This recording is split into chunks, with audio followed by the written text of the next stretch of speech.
Welcome to the Salmon Runs YouTube. Enjoy the video. You start by loading the video and the subtitle file so you can see timing problems immediately. Once the subtitle track is active, make sure you know whether the file is embedded or external, because external files let you adjust timing without re-encoding.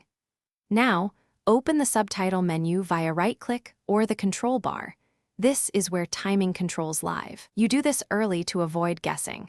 Knowing the format and initial delay saves you time when making precise adjustments. Once done opening synchronization, you adjust the subtitle speed using the timing controls. You can change by milliseconds or frames depending on precision needed. Use small steps, for example 100 to 500 ms, and then preview a few lines. This confirms whether subtitles lead or lag. Make sure to test at different points in the video because drift can vary over time. If you need global speed change versus shifting whole subtitle file, choose the corresponding option in the menu to avoid creating new sync issues. To finish, apply the adjustments and save the subtitle as a new external file so your edits persist. Do not overwrite the original until you confirm success. If timing still drifts, resync using 2 anchor points. Pick a clear early line and a later line, then stretch or compress timing between them.